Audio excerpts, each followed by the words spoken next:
La Vita is an award-winning, independently run Italian restaurant. Located on Rose Lane in the heart of Liverpool, real Italian-style dishes, using the best ingredients, skillfully prepared by our chefs. Come and try our serious Italian experience.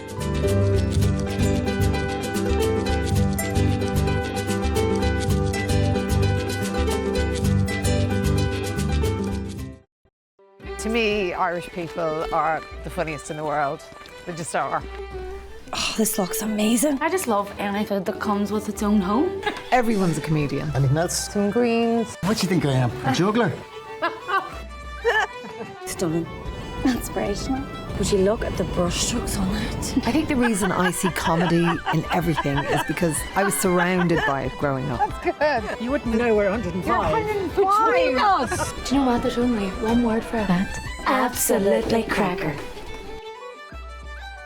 Hi, how are you? In Ireland, one of the greatest compliments you can give someone is to describe them as a character. If you find any pearls, give them to me, okay? Come on, Sluco! Come on, I'm coming! You couldn't run the leg to yourself! Because as every writer knows, it's the characters you remember long after you've forgotten the story. Fill your heart with Ireland. Discover more at ireland.com.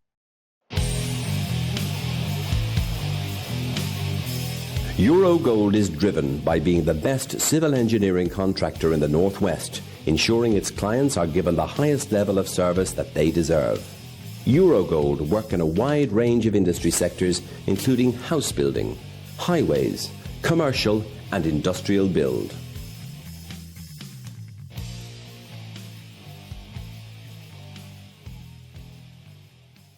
The Warrington Irish Club, a friendly and welcoming club keeping the Irish culture alive.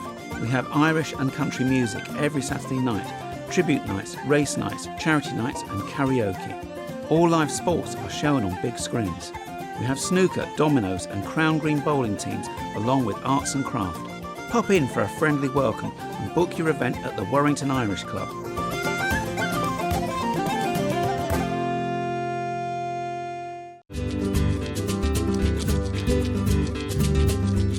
La Vita is an award-winning, independently run Italian restaurant. Located on Rose Lane in the heart of Liverpool, real Italian-style dishes, using the best ingredients, skillfully prepared by our chefs. Come and try our serious Italian experience.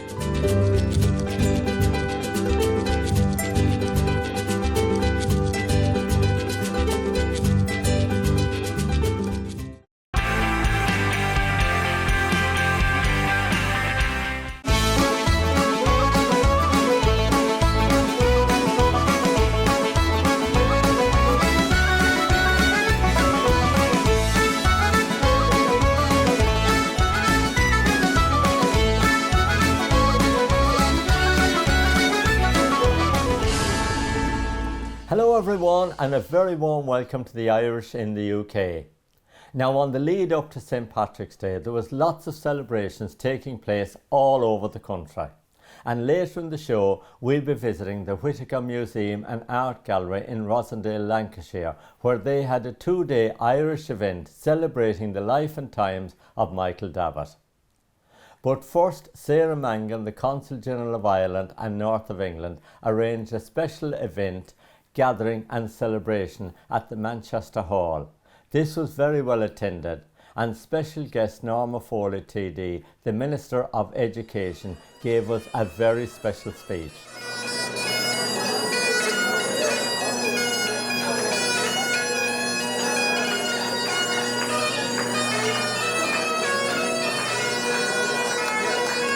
A 100,000 welcomes to you all and happy St. Patrick's Day. You are all very welcome to our St. Patrick's Day celebrations. And thank you so much to Peter for piping us in there. The Fianna Phadraig Pipe Band will be back shortly, but we're going to do some speeches first. We are honoured to have with us tonight a number of civic dignitaries, and I'd like to acknowledge the High Sheriff of Greater Manchester, Mary Elizabeth Walker, Mayor of Trafford, Councillor Dolores O'Sullivan, the Mayor of Stockport, Councillor Graham Greenhall, Mayor of Rochdale, Councillor Margaret Holly, Deputy Mayor of Liverpool, Councillor Kempon, and from over the Pennines, the Mayor of Kirklees, Councillor Cahill Burke.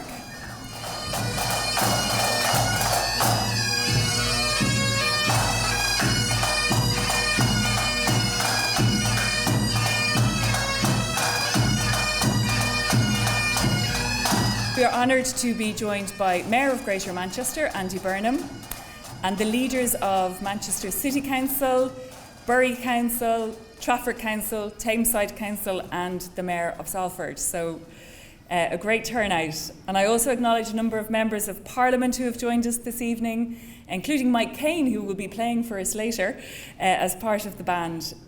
And recognise also a number of councillors from across Greater Manchester and beyond. Your presence here this evening is further confirmation of the importance of the contribution of the Irish community to each of your great cities and boroughs. And it's also a testament to the strong connections between the north of England and Ireland. Thank you very much for being with us. We are delighted to be joined this evening by Irish Minister for Education, Norma Foley, who is visiting Manchester as part of a St. Patrick's Day visit to Britain.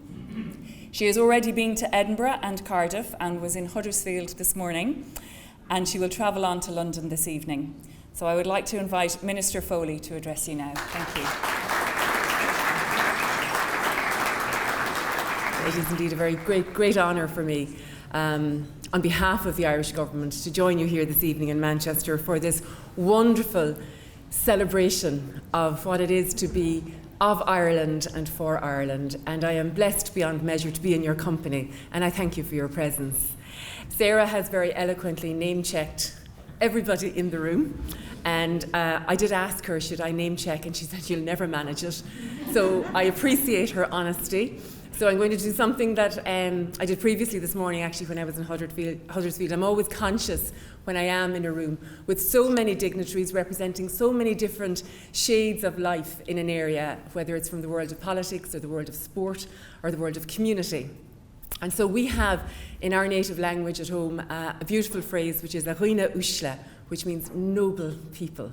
And so to all of you, for your nobility and for your giftedness to Ireland and of Ireland, I am honoured to be in your company. So a Gaynor Saville, thank you for the invitation and the opportunity.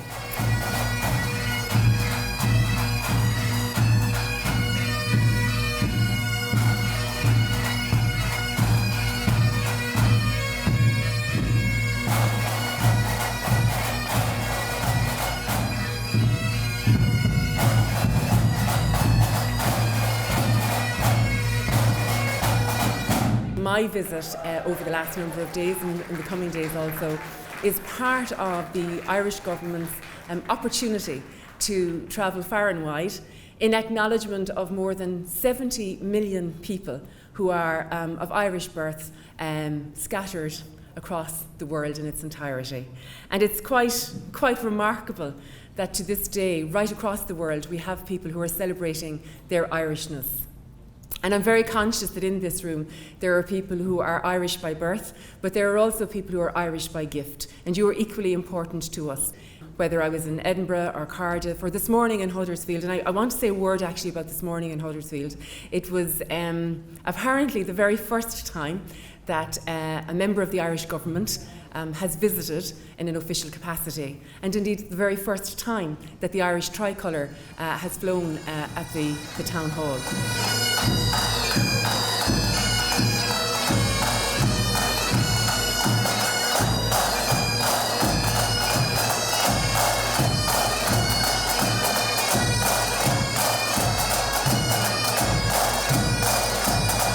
Right throughout different parts of this country, people arrived from Ireland under challenging and different and difficult circumstances, and they did arrive with enormous courage and with enormous bravery and with enormous hope and expectation. But the leave-taking was one of sorrow at home. It was one of enormous and extraordinary pain at home. And one of our great poets, Evan Boland, writes about the pain of that leave-taking. And she has two very beautiful lines in a poem where she talks about the inability to recall, the inability to remember or want or desire to remember those who had left because the pain was too great. And she says, like oil lamps, we put them out the back of our houses, of our minds.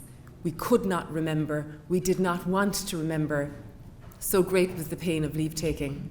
And I think it is so rich and so wonderful that all these years later, right across the world, we now celebrate and we remember and we take ownership once again of that leave-taking.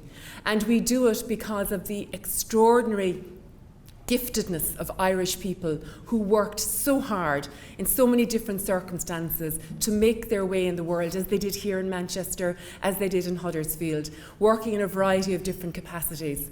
And they came with hope and expectation, but they came with generosity too, because I have learned that there is very little, either here in Manchester or indeed in Huddersfield or everywhere else that I have travelled in these last number of days, that Irish people have not positively impacted upon. And so it is wonderful to be joined by you who are of Irish extraction and your contribution to the world of politics, and indeed your contribution to the world of culture and arts and literature, and your contribution to sport. It is quite remarkable.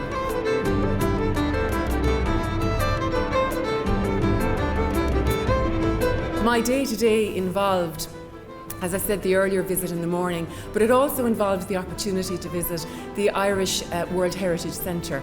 And there I met so many young people from so many different backgrounds, but all of them excelling in wonder in terms of a capability to dance, and it was Irish dance, to sing, and it was Irish tunes, and just such a great giftedness that is being passed on to these newer and next generations, and all done by so many people who do it generously and lovingly in the name of Ireland. And equally so, I know in the room here tonight, I'm joined by so many people also who have distinguished themselves in the world of sport and have been a great gift, I would think, here to the world of sport. So again, I think that's a great achievement here. And equally so from the world of politics, it was a great opportunity for me to meet with your Mayor, Andy Burnham, here this evening, and again have a great conversation about the contribution of Irish people. And earlier today I met with Enterprise Ireland and a number of Irish companies who are working in the education field here and in Northern Ireland. And again, it's quite remarkable to see that we have a new generation of Irish people who are coming, and they're coming with their skills and their talents, but they're coming knowing that they can come and they can go, unlike those who came previously. And I really do want to acknowledge as well the great opportunity I had to discuss with Councillor Eamon O'Brien, and it was a pleasure to meet with his father as well this evening, and the great work that they're doing in the field of education. And all of us, we will lean in to what you are doing here, and very pleased that you would lean into what we are doing back home in Ireland. I thank you for your fealty, for your loyalty, for your heart for Ireland. It raises us up, and it has raised us up in difficult and challenging times for us as a nation. And we are where we are because those who went before us and travelled further afield sent the money back home, sent the resources back to Ireland so we could survive and so we could be what we are today and take our place on the world stage. We are indebted to you for what you do, for what those who've gone before you have done, and we continue to look forward to your great friendship. And we remember now that those oil lamps can burn brightly because we can remember with great heart, with great spirit, and with great gratitude the contribution of Irish people all over the world. Gurd Míle Magan. All that's left for me to do is to say Happy St. Patrick's Day. Thank you for joining us, and please enjoy your evening. Thank you.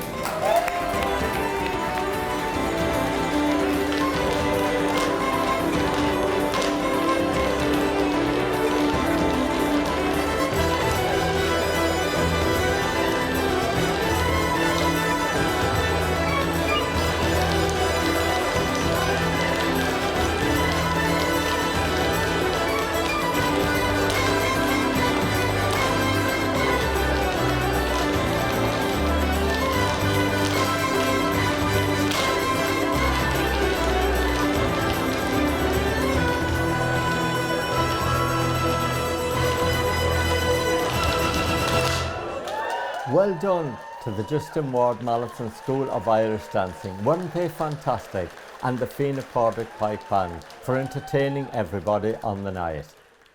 It's time for us to take a break, and we'll be back with you in 2 minutes.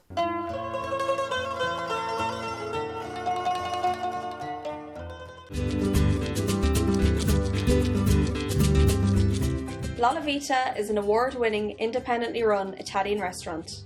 Located on Rose Lane in the heart of Liverpool, real Italian-style dishes, using the best ingredients, skillfully prepared by our chefs.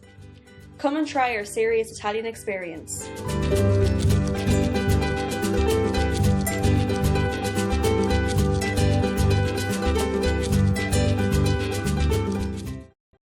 To me, Irish people are the funniest in the world. They just are.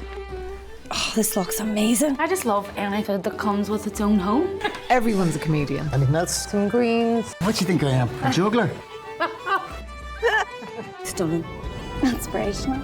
Would you look at the brushstrokes on that? I think the reason I see comedy in everything is because I was surrounded by it growing up. That's good. You wouldn't know we're 105. You're 105. Between us. Do you know what? There's only one word for that. Absolutely cracker. Hi, how are you? In Ireland, one of the greatest compliments you can give someone is to describe them as a character. If you find any pearls, give them to me, okay? Come on, Slowcoat. Come in, I'm coming. You couldn't run the length of yourself. Because as every writer knows, it's the characters you remember long after you've forgotten the story. Fill your heart with Ireland. Discover more at Ireland.com. Eurogold is driven by being the best civil engineering contractor in the Northwest, ensuring its clients are given the highest level of service that they deserve. Eurogold work in a wide range of industry sectors, including house building, highways, commercial and industrial build.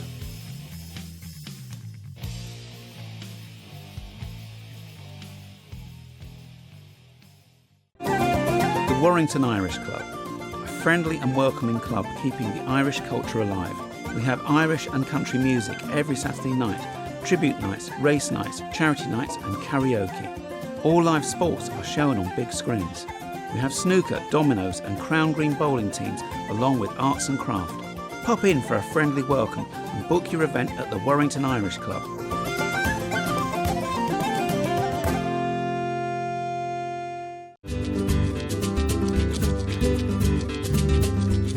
La Vita is an award-winning, independently run Italian restaurant. Located on Rose Lane in the heart of Liverpool, real Italian-style dishes, using the best ingredients, skillfully prepared by our chefs. Come and try our serious Italian experience.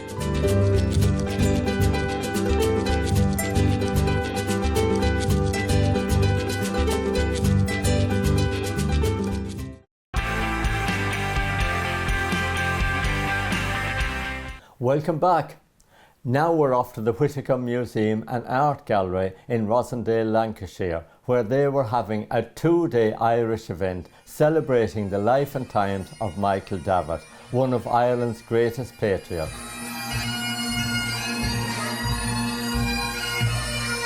Again, I know you're always busy here at the Whitaker, but just bring me up to date what's happening at this moment in time. Well, we are always very busy, Martin, as you know, with a very exciting programme here at the Whitaker. So we have all of our usual collections, museum objects on display, our visual art exhibitions that change all the time. And I know you've been to visit those before, but we're very much looking forward to, at the moment, our big celebration of St. Patrick's Day next weekend, and in particular celebrating Michael Davitt and his life, because, of course, Michael grew up here in Haslingden. Yeah, absolutely. And I know that you're working very, very hard to intertwine here with Michael Davitt here and Michael Davitt, of course, back in Ireland. Well, yes, because I lived in Ireland for many, many years in County Mayo and worked for the arts service there, so I knew that the museums and galleries over there. And so I was always very taken with the Michael Davitt Museum and the story of Michael Davitt and what he achieved in his lifetime. And so it was interesting for me moving back to the UK and coming to work here in Haslingden at the Whitaker, and of course the huge connection we have here where Michael grew up, but maybe the story not being quite so well known here, and so we really wanted to celebrate Michael and what he achieved in his lifetime, and to celebrate the fact that he grew up here in Haslingden and developed a lot of his political thinking while he was living here in Haslingden. Now I know, which is very interesting, you've actually exchanged some what could I say, like special stone from Michael Davitt in Mayo over here and vice versa? We have, yeah. We've been working with an artist, Noah Rose, who lives in Galway, and he's been doing some work with us and with the Davitt Museum in Mayo, and he's doing some beautiful stone carving, doing poetry in stone. And we've exchanged some stone from here in Haslingden that's gone to the Michael Davitt Museum, and a piece of stone from there has come over here, and Noah is out there finishing off his stone carving today, ready for installation for our weekend celebrating St. Patrick's Day.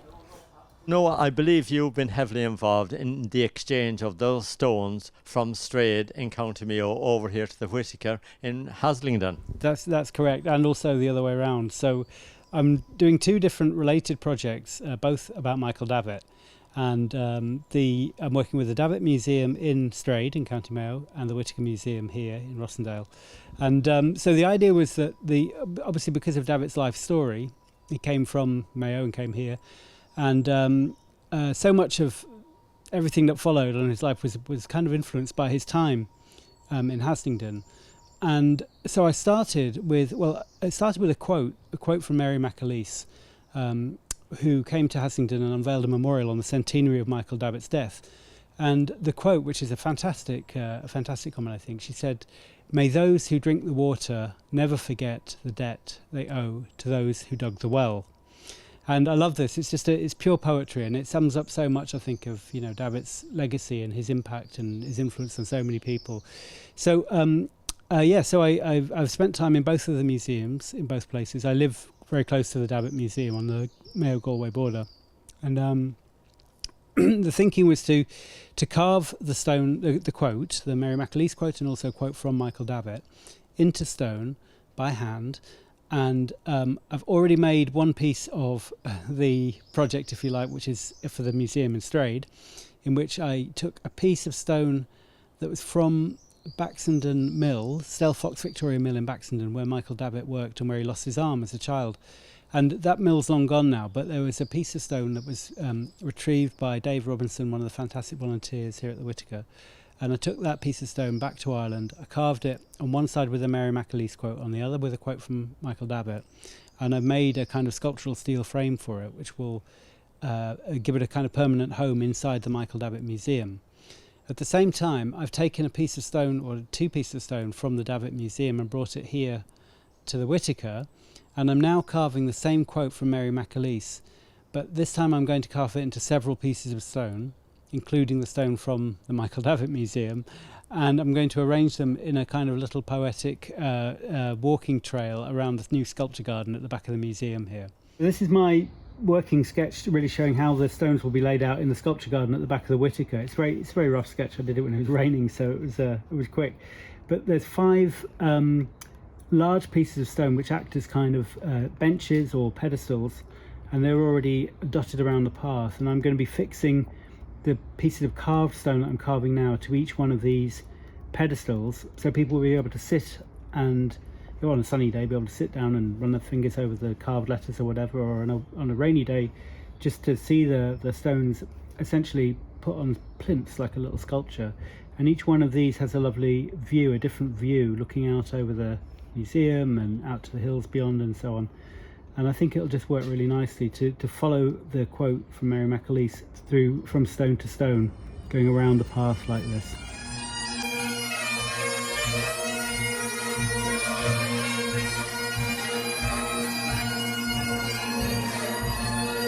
We're having a tour both days, a walking tour of Davitt's Haslingden, looking at all the key sites and places in the area that were important to Michael in his life. We've got family workshops and activities going on, from weaving to protest banner making. Noah, the artist, will be doing demonstrations of his stone carving and unveiling the work that he's created. We've got the Fianna Phadraig Pipe Band here on Saturday the 16th, and we're really excited to have them here with us. We've got the traditional Irish session musicians here on the Saturday late afternoon as well, coming to play the music. And we're really delighted that on the 17th, We've got Yvonne, who is the curator from the Michael Davitt Museum in Mayo, is going to be over here with us, and she's going to give us a guided virtual tour of the Davitt Museum, and then she's going to take part in a fascinating panel discussion with other experts who are going to talk about Michael all afternoon, and we're going to explore his life, his vision, what he achieved in his life. So there really is something for everyone, from families and children to academics or art lovers. There's something going on for them all weekend. When this stone is installed here at the Whitaker, I think it'll mean so much to the community here, because, as we all know, Michael Davitt was hugely popular here. Yeah, absolutely. And, you know, I think, you know, there's a specific story about this one man who came from a small village in County Mayo and how he became this incredibly pivotal character in Irish history.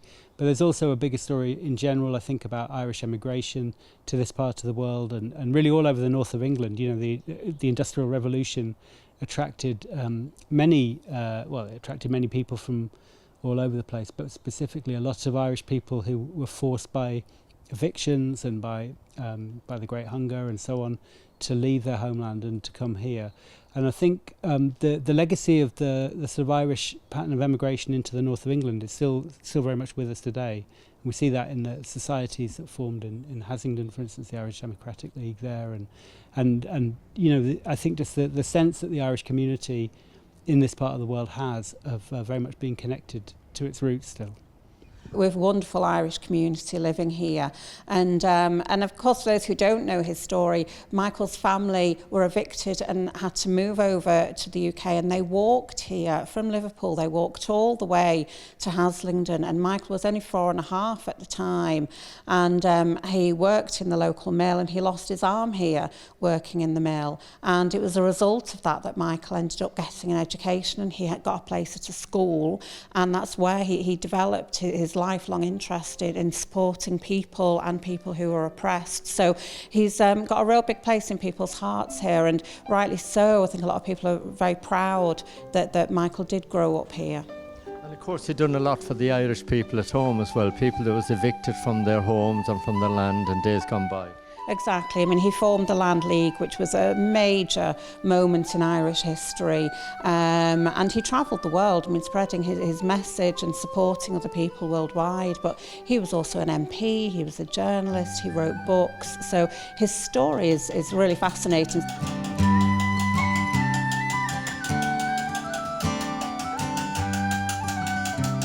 Carving this stone takes a lot of time and patience, so how long of a project is it, and when are you hoping to actually have it installed that people can come and see it? Well, I can tell you the second part first, because it has to be installed by St Patrick's Day. In fact, it has to be installed the day before, because that's when we have the Irish Consul General coming here to unveil it. So so the end of next week, this piece of work will be finished and installed in the Whitaker Museum. It will be permanently on display, so anybody who comes to the Whitaker Museum in the future can see this piece of work. And then when I go back to Ireland the week after, I'm taking the other piece of work to the Michael Davitt Museum in Straide, which is then going to be installed there. So both pieces of work will be available really from the end of March.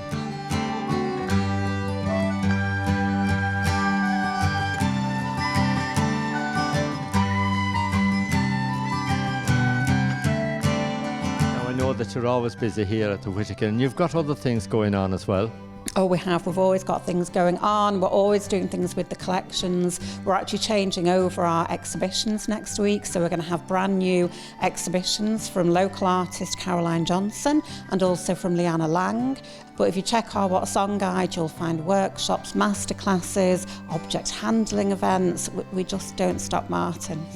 Gaynor, you're a busy lady. We wish you the very best of luck. Thank you so much, and thanks for coming to see us again.